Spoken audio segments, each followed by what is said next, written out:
Salut à tous, on se retrouve aujourd'hui sur la chaîne Magic TT pour une nouvelle vidéo de top 8. Et de quel top 8 parlons-nous aujourd'hui, Guillaume? Alors aujourd'hui on va parler des créatures qui ont une force de 1 dans le format moderne. Alors d'abord, on va définir ce qu'on entend par des créatures Oui, oui. qui ont une force de 1. Qu'est-ce qu'on entend par là? Est-ce que c'est des créatures qui vont avoir pour effet de break totalement le format, ou est-ce que c'est des créatures qui vont avoir vocation pour attaquer? Une créature qui a une force de 1, donc déjà... Oui, ça définit assez bien ce que c'est. oui, voilà. Et donc ça permet d'exclure tout de suite le dévastateur en Travac, Par exemple, qui a une force de 0. qui a une force de 0, même si on met un marqueur plus 1 plus 1 dessus. Et en fait on attend surtout de ces créatures, on attend différentes choses selon l'archétype qu'on joue. C'est soit d'avoir un effet vraiment très intéressant, un effet d'arriver en jeu, ou une capacité, ou alors si on joue un deck très agressif, on attend vraiment une créature tout simplement qui permet de taper et de prendre les premiers points de dommage. Quand on va parler d'effets intéressants, on peut penser par exemple à Stoneforge Mystique ou Deathstrike Shaman qui, pour des raisons évidentes, ne seront pas dans ce top 8 parce que... On parle du format moderne. Exactement. Et voilà, ça c'est typiquement les créatures qui ont un effet tellement puissant que ce sont des game breakers alors qu'elles ont que 1 de force. Voilà. Donc est-ce qu'on fait un petit rappel sur notre positionnement dans la méta actuellement? Alors là on est en mi-novembre 2018, donc Ixalan vient de sortir depuis un peu plus d'un mois. En tier 1 on a toujours Storm, Oui. Eldratron, Valakut Titan. Beaucoup de decks non interactifs en ce moment. Ouais. On a une belle percée de Abzan qui remonte. Récemment j'ai vu ça, Ouais. c'est un petit 5% dans la méta quand même. 5%, voilà. C'est agréable. Et donc sans Death transition, Shadow, on va passer sur les mentions honorables avant de rentrer dans le vif du sujet et de vous parler de ce top 8. Alors, en mention honorable, on a choisi 3 cartes. Mhm. On a choisi premièrement Azusa égarée mais en quête. Voilà, donc Azusa Lost But Seeking, donc qui est pour une 1-2, Une 1-2 exactement, Voilà. pour 3 mana. à 3 mana, qui permet en fait de jouer 2 terrains supplémentaires. Alors c'est une carte qu'on a beaucoup vue en Singleton, du Duel Commander ou de l'EDH, mais qui depuis peu arrive en moderne, soit au travers de decks tels que Bloom Titan, Oui, sans Bloom du coup, sans Bloom. ou alors Dans le deck blanc-vert de Todd Stevens, qui est un blanc-vert value pur et dur et qui va casser les terrains de l'adversaire avec des Ghost Quarter. L'envers Ramunap qui permet en fait de rejouer ces terrains avec Creuser des mondes. Ouais. C'est ça. Donc, en fait, la force d'Azusa, là, c'est justement de tricher sur une règle élémentaire de Magic qui permet de ne mettre qu'un seul terrain par tour. Et donc Et on voilà. peut lander 3 Ghost Quarter par tour depuis le cimetière, ça commence à faire des interactions sympathiques et voilà, donc c'est plutôt puissant. C'est sympathique que d'un seul côté du board. Et c'est ça ce qui est fun à Magic, non? Voilà, donc c'est vraiment un effet, typiquement en fait, on triche avec les règles en fait. C'est une, Oui. c'est très Qui va changer un petit peu ce track ça et toutes les cartes qui font ça sont fortes en général. C'est bien vrai. Ouais. C'est bien vrai, c'est vrai. La deuxième mention honorable, c'est une carte qui est encore très jouée en moderne, c'est le Sakura Tribe Elder, donc l'ancêtre de la tribu Sakura, donc créature.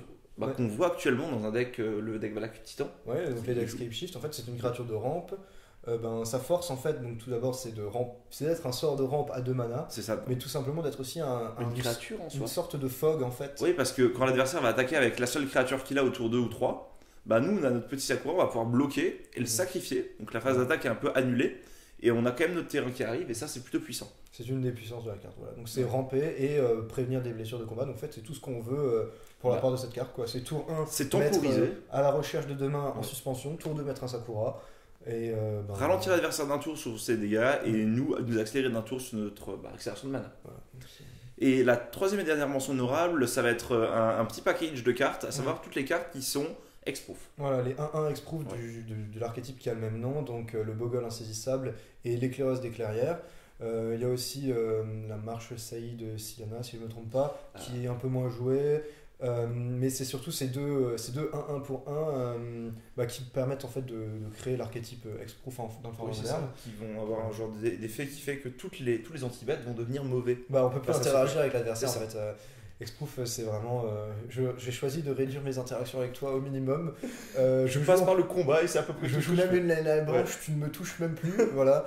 Et donc c'est un deck en fait. Quand on se prend en tour 1 Bogle, On sait à quoi s'attendre en on fait. sait qu'on va passer un sale quart d'heure en fait. Parce que c'est toujours un deck très puissant. Ah mais c'est très puissant en fait, Ouais. mais malheureusement il y a une espèce de réputation un peu débile sur le deck et critiqué en fait, mais c'est totalement Ça, c'est non relativement justifié, justifié en parce fait. que il est non, c'est totalement injustifié. tout aussi dur à jouer que n'importe quel autre deck. Oui, voilà, et c'est un peu l'excuse du mauvais perdant en fait. Comme j'ai perdu contre Burn, c'est complètement débile, il suffit juste de compter jusqu'à 20. Non, mais c'est une stratégie qui existe et c'est une stratégie très efficace. de Et- jouer des...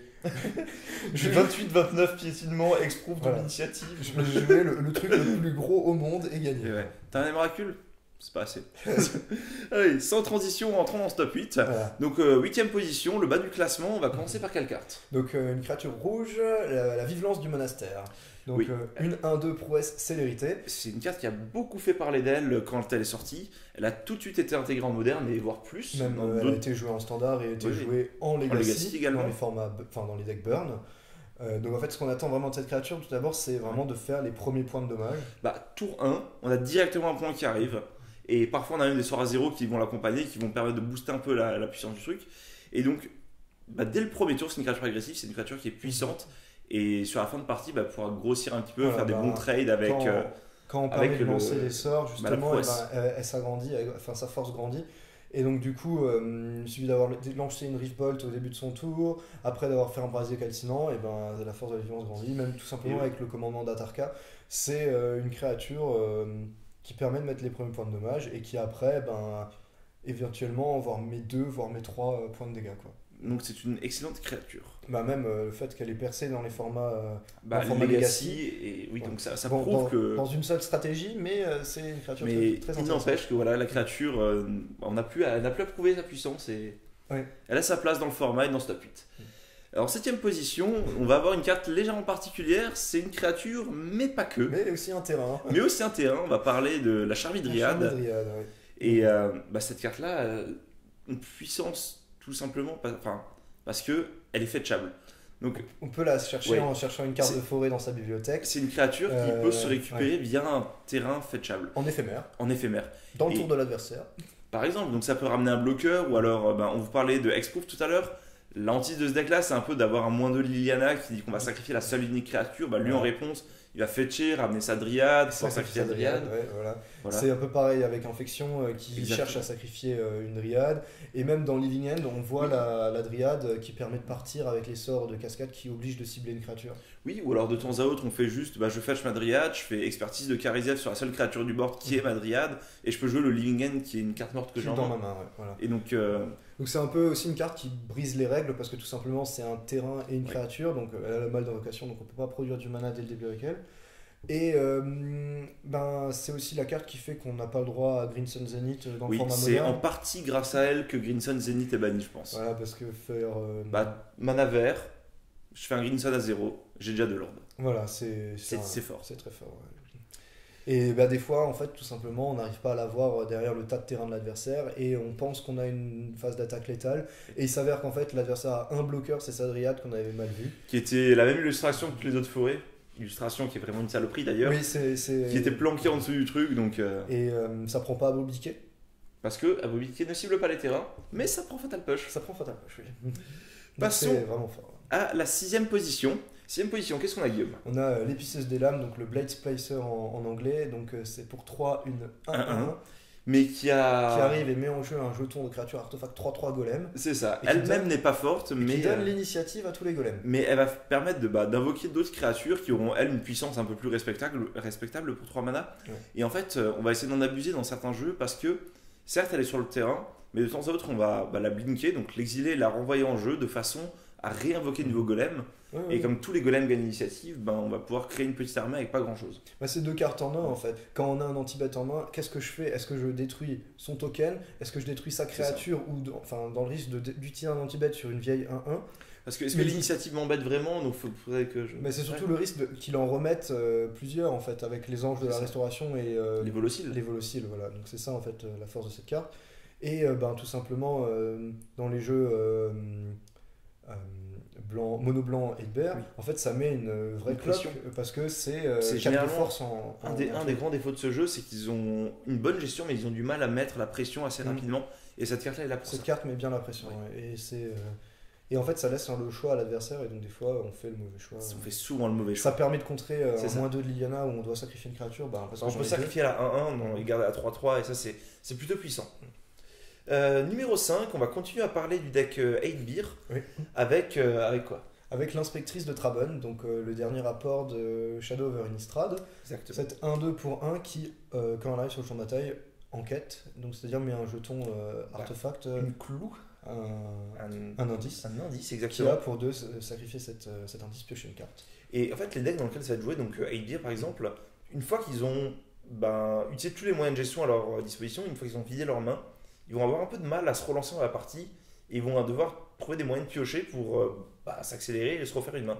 Et donc on a trouvé 2 solutions, l'inspectrice de Traven et la canopée d'horizon. Ouais. En fait, ce qu'on attend vraiment de cette carte, c'est de piocher. C'est ça. C'est une 1-1 qui permet de faire piocher plus tard dans la partie en fait. De se laisser une option, j'ai 2 mana, on est dans la fin de ton tour, je vais piocher une carte. Voilà. Et on l'a toujours dit, piocher à Magic, c'est quelque chose d'excessivement puissant. Puis des fois, même son endurance de 2 en fait lui permet De faire des trades intéressants ou de faire des blocs par exemple. de faire quelques blocs. Pense à la vigilance du monastère qui elle est 1-2 aussi. Voilà. Les deux peuvent se regarder dans les yeux et ne rien faire du tout. Rien faire du tout, ouais. Allez, On passe en numéro 4. là on rentre dans la partie intéressante du top. Et en numéro 4, on a une carte que moi j'aime beaucoup qui On est part dans les combos. le Voyant de Viscère. Donc c'est une 1-1 pour 1 en couleur noire qui Ouais. est un humain. moteur de sacrifice, un humain au passage, mais c'est un vrai moteur de sacrifice. Son effet fait que quand on sacrée une créature, on scry 1, et le scry est presque anecdotique. Ouais. En fait, ce qui est vraiment intéressant, c'est le fait de pouvoir sacrifier une créature sans coût, sans condition, et de pouvoir le faire autant de fois qu'on veut dans le tour. Ça permettait en fait dans les jeux Melira Company de partir en Et combo. ça le permet avec toujours, d'ailleurs. Oui, bien sûr, avec le fourbe de cuisine. Donc Qui a c'était la vraiment la persistance, carte qui faisait gagner parce qu'en fait il y a beaucoup de moteurs de sacrifice mais qui souvent demandent de payer un coût en mana. Il y Et a très peu de moteurs de sacrifice c'est gratuits. ça. Et Et lui, il en fait enfin, partie. légal en moderne, il en existe dans d'autres formats, mais en moderne, Ça, il y en a c'est- très peu qui sont gratuits. Et donc le fait que ce soit une créature qu'on puisse chercher sur compagnie rassemblée et sur corps d'adjuration, Franchement, c'est du pain béni et ça permet, c'est ce qui valorise, c'est ce qui fait qu'on se lâche noir dans ce deck.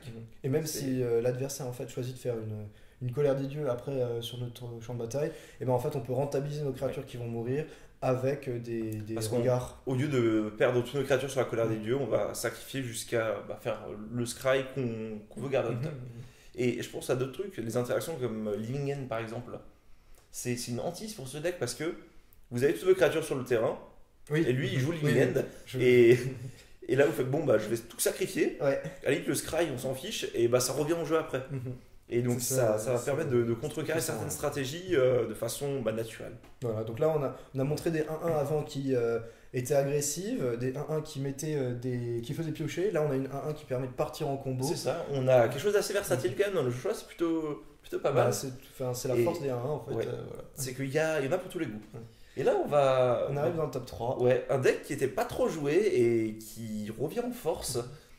Et on va parler de quel deck? On va parler de infection en fait. Oui. Avant, en off dans la vidéo, j'ai dit à Tim, non mais une 1-1, de toute façon, t'espères pas qu'elle te fasse gagner la game. Et il me dit, tu joues infection? Bah si, clairement. Et C'est ça. T'as 3 créatures 1-1. Mais tu leur mets des boosts pour qu'elles deviennent 12-12 et après on rigole. Pas besoin pas besoin Plus d'aller- 9 suffit. Donc il y a 3 créatures infection avec une force de 1, c'est-à-dire l'elfe luisant pour 1 mana vert, l'agent gangrené pour 2 mana en bleu et le nexus des encrimites Mais en- qui lui est un terrain de base. Et on vous en Qui a a parlé le vol. dans le top 8 sur les terrains. qui a le vol. Ouais.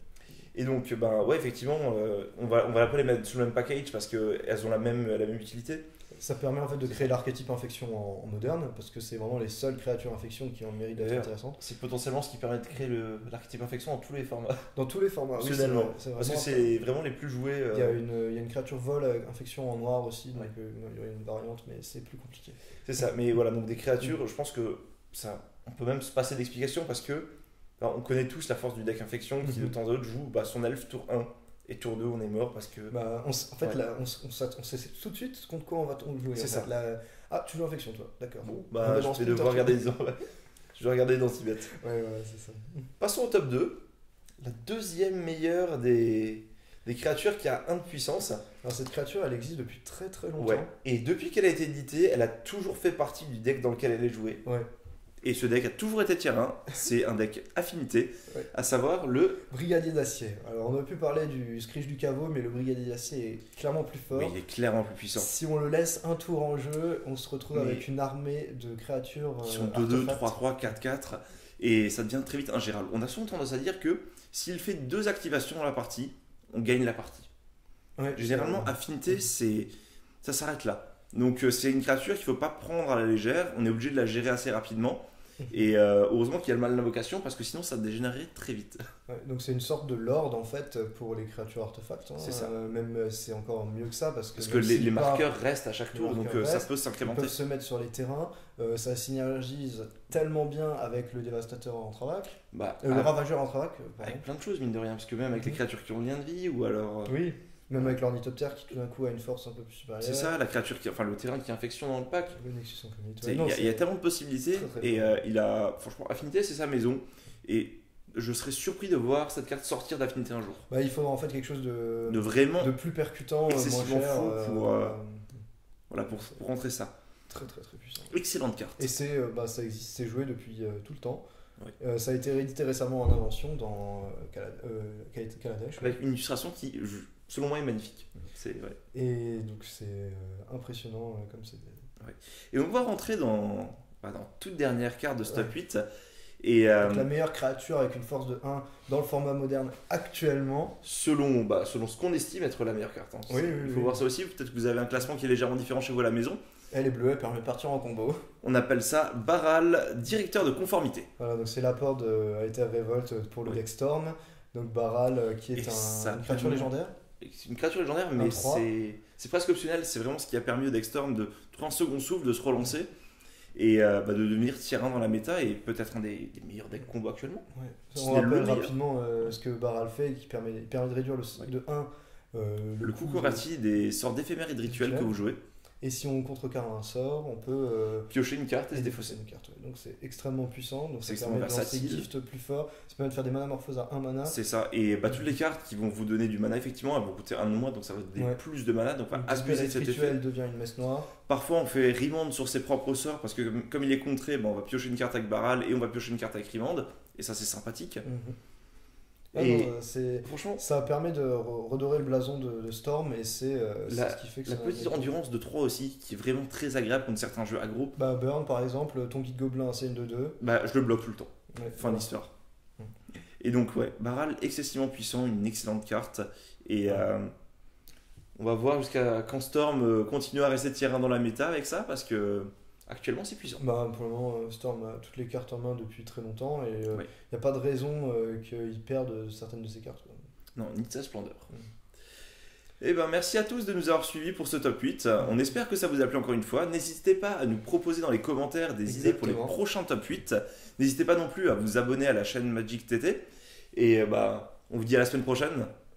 Salut à Ciao. tous.